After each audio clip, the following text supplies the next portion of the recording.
Hello there. Welcome to the basement. A hard-hitting article came out in Vanity Fair today. The title is Lost Illusions, the Untold Story of the Hit Show's Poisonous Culture. It's an excerpt from a book called Burn It Down by Maureen Ryan. And in it, she goes over a lot of info she got from interviewing former writers and other people on the show about the culture, which it turns out was very bigoted, very misogynist, and just overall a very toxic place to work. Now, the reason that I'm even talking about this article is because, as we know, Damon Lindelof, formerly the writer of the next Star Wars movie to come out, was also a writer and showrunner on that show, Lost. So, whereas this article is extraordinarily huge and talks about many, as it turns out, very bad things, we are going to skip ahead to the Damon Lindelof part because that's the part that concerns we nerds. So away we go.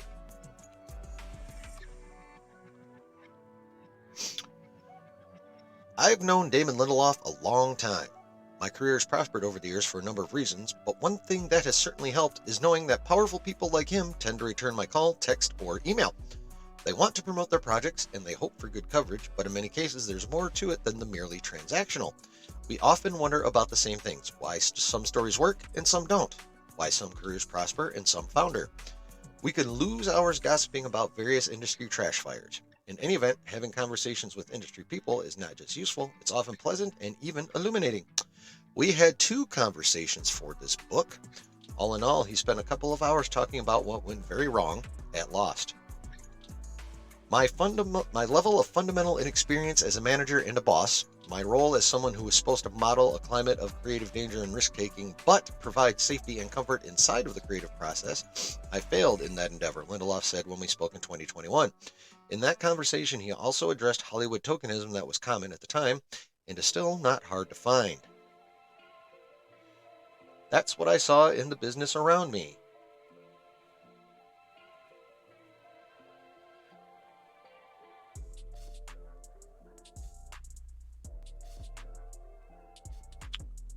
Lindelof observed, and so I was like, okay, as long as there are 1 or 2 writers who don't look and think exactly like me, then I'm okay. I came to learn that was even worse. For those specific individuals, forget about the ethics or the morality involved around that decision, but just talking about the human effect of being the only woman or the only person of color and how you're treated and othered, I was part of that 1,000%. After that first conversation, I kept talking to Lost veterans, and I heard awful things. It was not an easy process because airing all of this out can feel, as Owusu Breen put it, like revealing Santa doesn't exist. People just love Lost so much. I talked to Lindelof a second time in 2022 and shared additional allegations I'd heard, many of which touched more deeply on matters of race and gender. Multiple sources, including some who heard it said in their presence, had told me they'd heard Lindelof say he fired Perrineau because he felt accused of racism by the actor. I told him the 2 versions of this remark that I'd heard ended with, quote, so I fired him, or, quote, so I fired his ass. What can I say? Other than it breaks my heart that was Harold's experience, replied Lindelof, who said he did not recall ever saying that.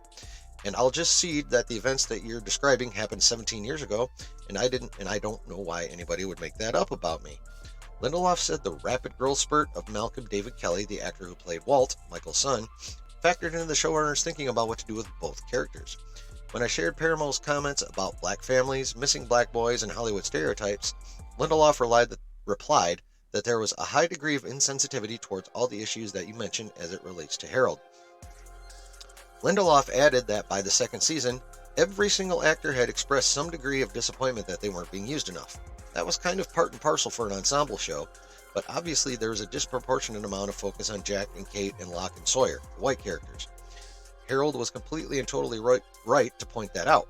It's one of the things that I've had deep and profound regrets about in the 2 decades since.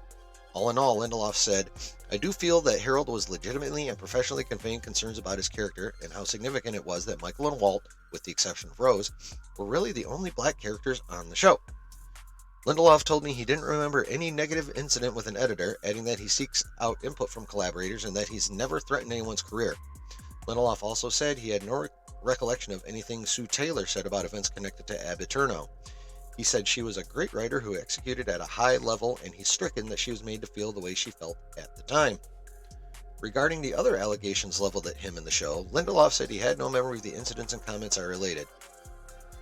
He told me he was shocked and appalled and surprised by the incidents I described to him, and said more than once that he did not think anyone was making anything up. I just can't imagine that Carlton would have said something like that, or some of those attributions, some of those comments that you shared. I'm telling you, I swear I have no recollection of those specific things. And that's not me saying they didn't happen.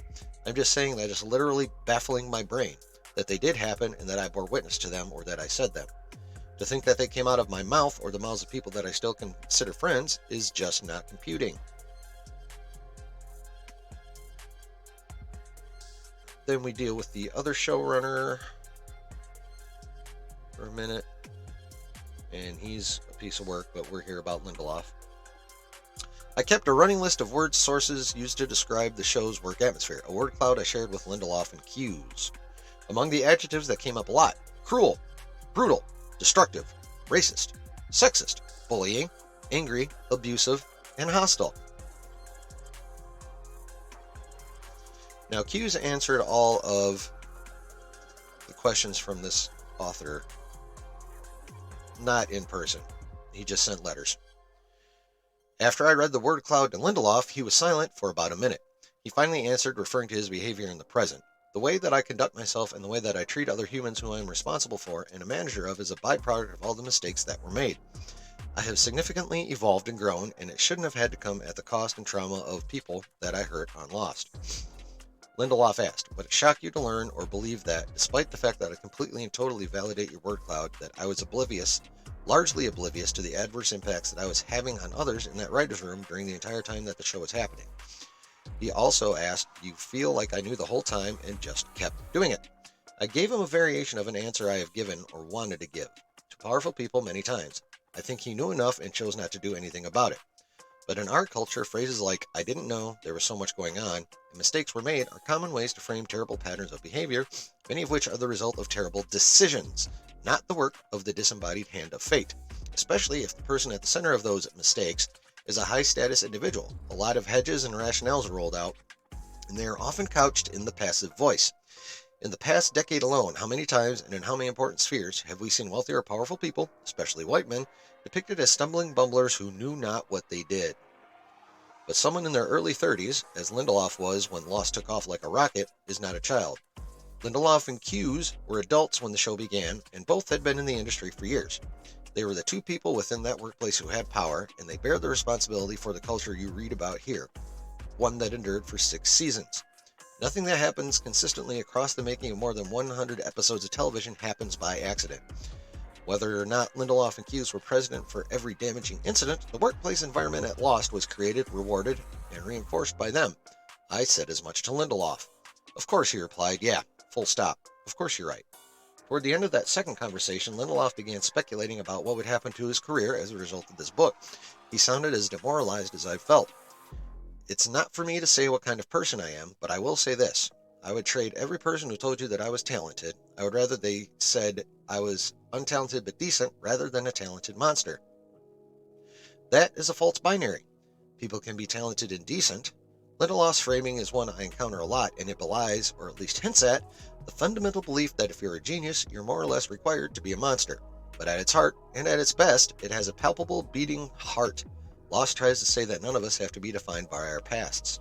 We're at the beginning of the entertainment industry's shift to better models, and to make the necessary changes, a lot of people must work hard on a number of fronts for a long time. But what choice do we have? As the Lost saying goes, live together, die alone. So, that's some pretty hard-hitting stuff.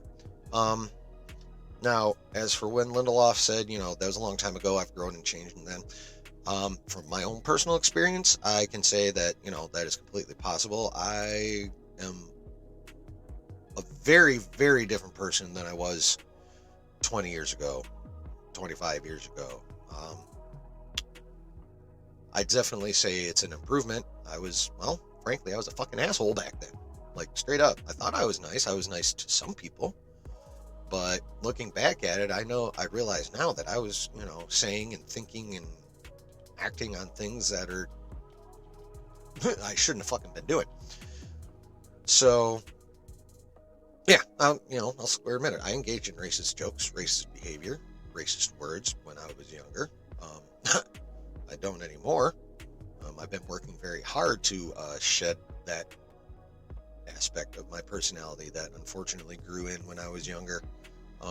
So, like I said, people can change. I'm definitely a lot more progressive than I was back in the day, for sure. So, am I saying that Lindelof is not a different person than he was then? No, he could very well be a different person than he was then. However, I also know from experience how hard it is to break those old habits. For me, it took a complete change of environment before I was able to. So, I'm not sure exactly how Lindelof was able to change, if he has. But again, from experience, that shit's always back here, and it's a constant battle to deal with. Now, as for his being let go of the 2025 Star Wars from the 2025 Star Wars movie, could this upcoming book have something to do with that? Quite possibly. Word gets around the industry where when things are coming up and coming around, especially tell-all books.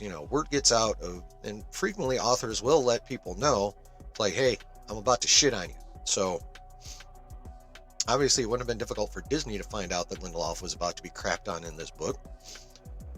So it would not surprise me in the slightest if they were like, yeah, no, we're not going to deal with this. We already have enough problems with Jonathan Majors. So, well, actually, no, they didn't have problems with Majors at that point. I take that back. It's like, we don't want to deal with this. So we're going to go ahead and let you go. And we'll just claim that you wrote a crappy script. Have a nice day. So, in the end, how does Damon Lindelof really feel now? I would hope he's changed in the last 20 years, like I have.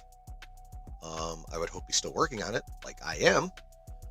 However, again, it is constant work. It is a constant battle to subjugate the nasty thoughts that you grew up with and participated in and associated with and engaged in. Like I said, I needed a complete environment change. Lindelof still being in Hollywood all the time, who knows how much good that's going to do him. I hope he really has changed, though, but, we shall see in the meantime, and we shall also see who else gets shellacked in this book. So, it's going to be up to you to decide, and please, let me know in the comments what you think. Should Lindelof still be able to do stuff in Hollywood? Has he actually changed? Do you think he might still be racist / misogynist, or do you think he still might be cultivating those environments in his writers' rooms today? Let me know in the comments down below, and while you're at it, go ahead and smash a like and subscribe to the channel, pretty please. And like I always say, there's always a good time to be had when you're chilling in the basement.